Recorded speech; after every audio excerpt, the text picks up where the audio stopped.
Hello everyone, আসসালামু আলাইকুম। শুরু করছি প্রণয়ের আমল কাব্য। লিখেছেন DRM সোহাগ। পর্ব 2। তারেক নেওয়াজ গম্ভীর চোখে ছেলের আটকানো দরজার দিকে কিছুক্ষণ চেয়ে থাকে। এরপর স্ত্রী রুমার দিকে তাকালে দেখল তার স্ত্রী কটমট দৃষ্টিতে তার দিকেই চেয়ে আছে। তারেক নেওয়াজ গলা ঝেড়ে বলল, তেরা ছেলে তো তোমার, আমার দিকে এভাবে তাকাচ্ছ কেন? আজব।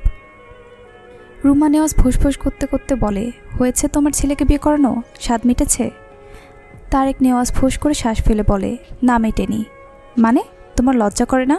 ছেলে একটা বউকেই ছুঁড়ে ফেলছে, আবার আরেকটা করানোর স্বপ্ন দেখছো? তারেক নেওয়াজ ভোতা মুখে বলে, আনুষ্ঠানিক বিয়ে তো হয়নি, সে বিয়ে না হওয়ার আগেই স্বাদ কেন মিটবে? দ্বিতীয় বিয়ে করাবো কেন? এরপর রাগে গজগজ করতে করতে ধূপধাপ পা ফেলে ঘরের দিকে যায়। শব্দ করে বলে, যা ইচ্ছে করো, তোমার ছেলের বউকে যেখানে ইচ্ছে রাখো, আমাকে এসবে জড়াবে না। পিছন থেকে তারেক নেওয়াজ দীর্ঘশ্বাস ফেললেন। কিছুটা দূরেই মায়রা মাথা নিচু করে দাঁড়িয়ে আছে। তারেক নেওয়াজ এগিয়ে গেলেন মায়রার দিকে। মায়রার গায়ে লাল শাড়ি জড়ানো, মাথার উপর লাল হিজাব বাঁধা। তারেক নেওয়াজ মায়রার মাথার উপর হাত রেখে নরম গলায় বলেন, আম্মু ভয় পাচ্ছ? মায়রা মাথা নিচু করেই দুদিকে মাথা নাড়িয়ে না বোধক উত্তর জানায়। তারেক নেওয়াজ দীর্ঘশ্বাস ফেললেন। তিনি বুঝতে পারছেন না এই পরিস্থিতিতে আসলে কি করা উচিত। তার ছেলের রাগ সম্পর্কে তার ধারণা আছে। তার আরেকটা ভোলাভালা ছেলে থাকলে ইরফানের দিকে আর নজর দিতেন না, কিন্তু ছেলে যে একটাই। তার বন্ধুর এই মেয়েকেই ছেলের বউ করা বহুদিনের স্বপ্ন। বন্ধু বেঁচে নেই বলে সব ভুলে যেতে পারেন কিভাবে? মায়রার মাথায় হাত বুলিয়ে বলে, এসব কিছু ভুলে যাও, এখন থেকে তুমি আমার মেয়ে, বুঝেছ? আমার মেয়ে আমার বাসায় থাকবে, আর কোনো দিকে মন দিবে না, শুধু পড়াশোনায় মন দিবে, বুঝেছ? মায়েরা অবাক হয়। বাড়ির অন্য মানুষদের ব্যবহার যতটা করুন, এই লোকটার ব্যবহার তার চেয়ে 1000 গুণ ভালো। তারেক নেওয়াজ মায়রার হাত ধরে একটি ঘরের দিকে নিয়ে যেতে লাগলেন। মায়রা নীরবে তার শ্বশুরের পিছু পিছু যায়। মায়রা তারেক নেওয়াজকে চেনে। ইনি তাদের বাড়িতে বেশ কয়েকবার গিয়েছিল। তার ভালো মন্দ জিজ্ঞেসও করত। সবচেয়ে বড় কথা, ইনি যে তার বাবার বন্ধু ছিল এটা সে জানত। কিন্তু তার পরিবারের কাউকে কখনো দেখা হয়নি। বিয়ে হওয়ার সুবাদে সবাইকে দেখা হলো, সাথে সবার আচরণও দেখা হলো। ডান হাতে চোখ মুছে নিল। তার আব্বু মারা যাওয়ার পর থেকে তার জীবনটা এমনই হয়ে গিয়েছে। তবুও গ্রামে হেসে খেলে দিন কেটেছে। কিন্তু এখানে কি করে থাকবে? ইনায়া তার খালাতো বোনের বাড়ি বেড়াতে এসেছে। গ্রাম তার ভালো লাগে বেশ, কিন্তু তার খালাতো বোন সহ তার বান্ধবীরা সবাই মিলে একটা ট্যুর দিবে ঠিক করে। সে কি এই সুযোগ হাতছাড়া করে? ফটাফট চলে এসেছে খালার বাড়ি। বাবা মা ভাইয়া কেউ রাজি না, তাকে একা যেতে দিবে না কিছুতেই। এরপর সে জেদ দেখিয়ে বলেছে ট্যুরে যাবে না, তবে খালার বাড়ি যাবে। এক প্রকার কাউকে না বলে ঘুরে এসেছে। এবার কেউ না জানলেই হলো। তার খালা বলবে না, তার খালা তার বান্ধবী বলা যায়। সারাদিন জার্নি করে শরীর জুড়ে ক্লান্তির ছড়াছড়ি। এর মাঝে একটু আগে তার বাবা ফোন দিয়ে জানায় তার ভাইয়ের নাকি বিয়ে হয়ে গিয়েছে। কথাটা শুনে সে হজম করতে পারছে না। ওপাশ থেকে তারেক নেওয়াজ হ্যালো হ্যালো করছে। এপাশে ইনায়ার খবর নেই। ইনায়ের খালাতো বোন জাহারা ঘরে এসে ইনায়াকে এভাবে তপ্তা খেয়ে বসে থাকতে দেখে অবাক হয়। এগিয়ে এসে ইনায়াকে ঝাঁকি দিয়ে বলে, এই কি হয়েছে তোর?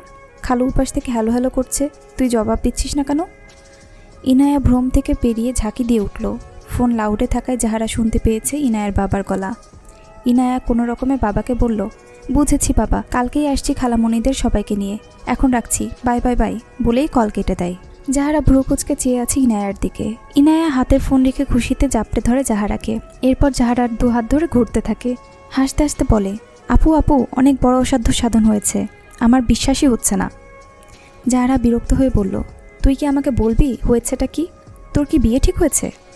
ইনায়া তার ঘোরানি থামিয়ে প্রফুল্ল কণ্ঠে বলল, আপু আপু, বিয়ে আমার ঠিক হয়নি, তবে একজনের বিয়ে অলরেডি হয়ে গিয়েছে। মানে কার?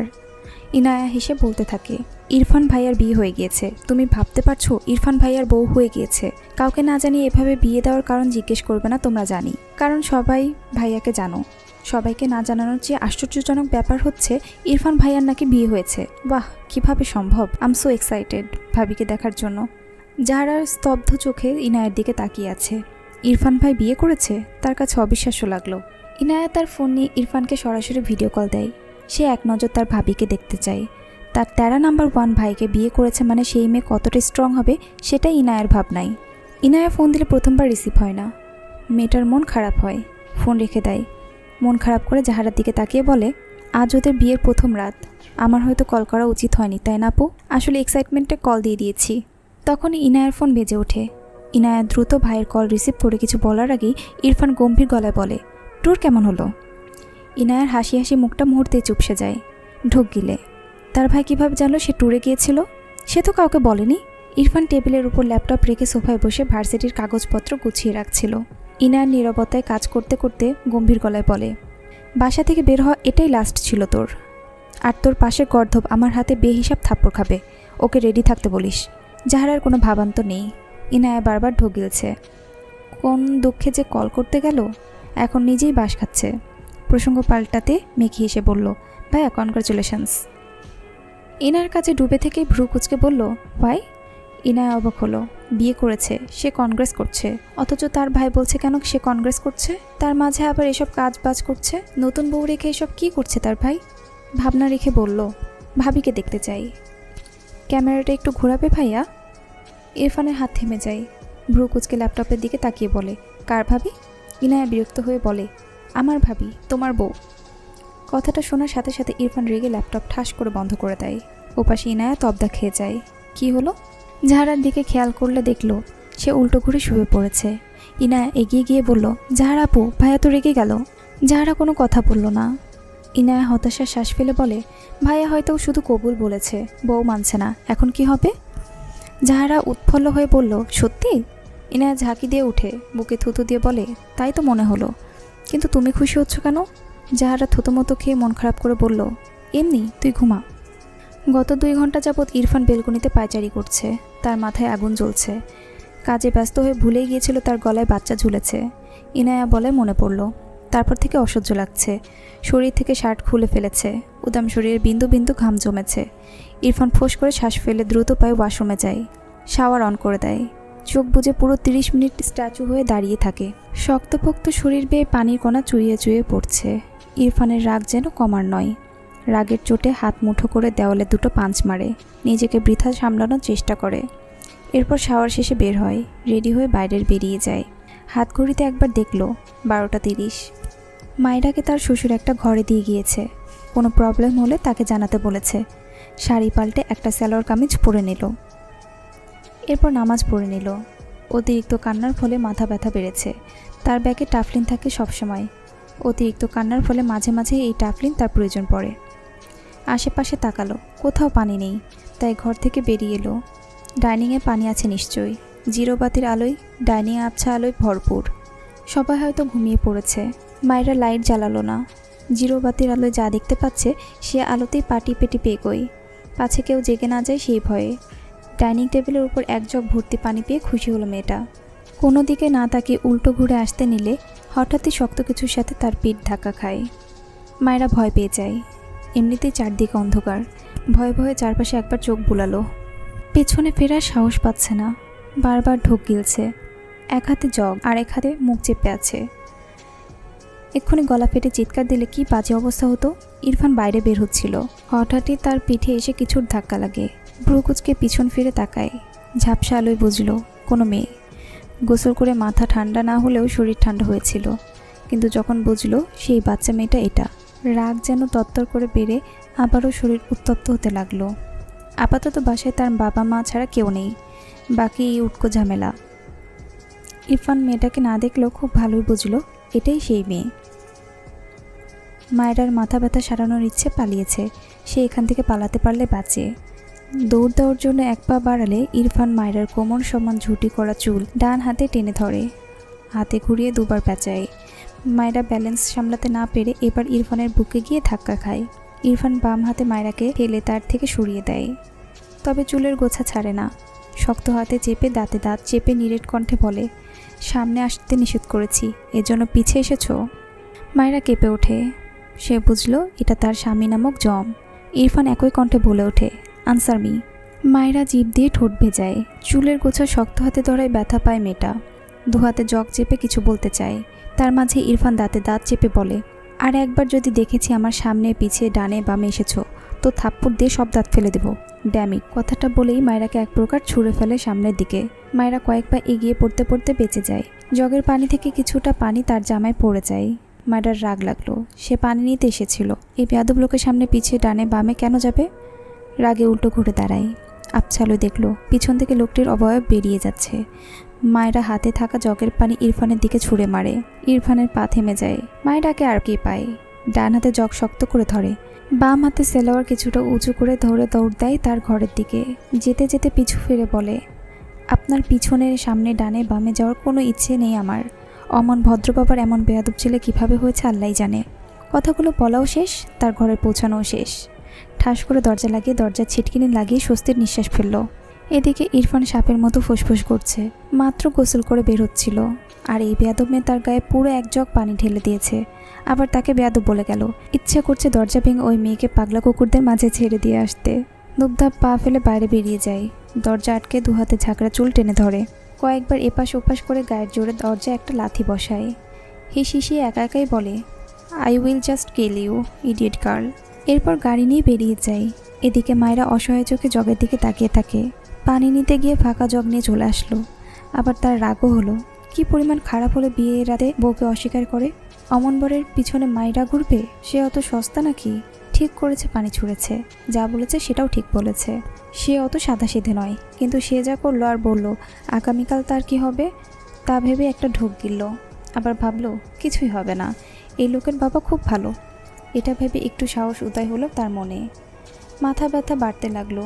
পানি ছাড়া কীভাবে ওষুধ খাবে? বিরক্তির নিঃশ্বাস ফেলে গিয়ে শুয়ে পড়ল। এই মাথা ব্যথায় আজ আর ঘুম হবে না। উফ! অনবরত বেল বাজানোর শব্দে শুদ্ধ বারবার এপাশ ওপাশ করছে। ঘুমের মাঝে বিড়বিড় করলো, কোন মাতাল রে? মাঝরাতে আমার বাড়ি এসে মাতলামি করছিস, বেয়াটা বেয়াদব, যা ভাগ। বিড়বিড় করতে করতে আবারও ঘুমিয়ে যায়। না, থামাথামির নাম নেই। শুদ্ধ বিরক্তিতে চোখ মুখ কুঁচকে পিটপিট করে চোখ খুলে তাকায়। পাশ থেকে ফোন নিয়ে সময় দেখল, 1:20 শুদ্ধ অলসতা ঝেড়ে উঠে দাঁড়ালো। ঘুম ঘুম ভাব নিয়ে দরজার সামনে তাকাতেই ইরফানকে দেখে ঘুম উবে গেল।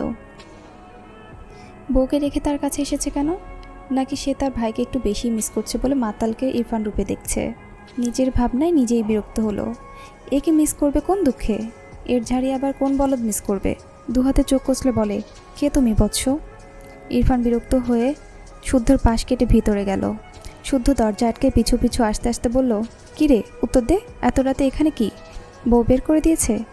ছি ছি ছি, একটা বাচ্চা তোকে বের করে দিল? বিয়ে করতে না করতে এই হাল?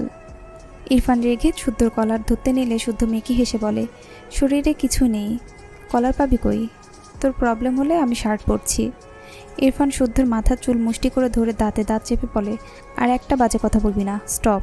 শুদ্ধর কাঁদো কাঁদো মুখ করে বলল, ঠিক আছে ঠিক আছে, আমার সব এমন টানাটানি করার কোনো মানে হয়?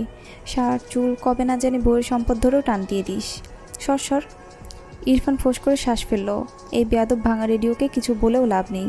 শুদ্ধ ভ্রু কুঁচকে বলে, কেউ কি মরেছে? 40-এর দাওয়াত দিতে এসেছিস? আমি নিজেই চলে যেতাম, এত কষ্ট করে আসলি কেন? ইরফান শক্ত চোখে তাকায় শুদ্ধর দিকে। শুদ্ধ মেকি হেসে বলে, জানি জানি এসব আমার ধর্মে ঠিক নয়। এভাবে তাকাচ্ছিস কেন? একটু মজাও করতে দেয় না? কি দিনকাল আসলো। ইরফান তার শরীর থেকে হালকা ভেজা শার্ট খুলে ছুঁড়ে ফেলে শুদ্ধর বিছানায় উপুর হয়ে শুয়ে পড়ল। শুদ্ধ ভ্রু কুঁচকে বলল, আরে এটা আমার বিছানা, তুই তোর বাড়ি যা, কাল ভার্সিটি আছে, একটু ঘুমাতে দে। ইরফান চোখ বুজে বলল, ডোন্ট ডিস্টার্ব মি। শুদ্ধ হা করে তাকালো। তার বাড়িতে এসে তার ঘুম ভাঙিয়ে তার বিছানা দখল করে বলছে, ডোন্ট ডিস্টার্ব মি। ওয়াহ, নাইস জোকস। দাঁত কিরমির করে ইরফানের গায়ের উপর ধপ করে শুয়ে পড়লে ইরফান এক লাথি দিয়ে শুদ্ধকে ফেলে দেয়। শুদ্ধ ঠাস করে মেঝেতে পড়ে চোখ মুখ কুঁচকে নেয়। ইরফান চোখ বুজে, যেন কিছুই হয়নি। শুদ্ধ কাঁদো কাঁদো মুখ করে বলল, মির্জাফরও এর চেয়ে ভালো ছিল। শালা সন্ন্যাসী বউকে মানবি না ভালো কথা নয়, কিন্তু এখানে এসে আমার ঘুম কাটছিস কেন? এটা তো আরও ভালো কথা নয়। তোর বউকে আমায় দিয়ে দিত, তুই তোর বাড়ির বিদেয় হ, যা। ইরফান পাশ থেকে একটা বালিশ নিয়ে শুদ্ধর দিকে ছুঁড়ে বলল, রেডিও অফ করে ঘুমা। শুদ্ধ দাঁত কিরমির করল। বালিশ নিয়ে ঠাস করে মেঝেতে শুয়ে পড়ল। যার এমন বন্ধুরূপী ভাই আছে, তার জীবনে এর চেয়ে বেশি সুখ নেই। কিছুক্ষণ পর ইরফান শোয়া থেকে উঠে ওয়াশরুমে যায়। চোখে মুখে পানি দিয়ে এসে শুদ্ধর পেটে পা দিয়ে খোঁচায়। শুদ্ধ রেগে বলল, আবার কি রে ভাই, ঘুমোতে দে। সবাই তোর মতো রোবট নাকি? সারা রাত জেগে কাল ক্লাস নিতে পারবো না, ঘুমাতে দে।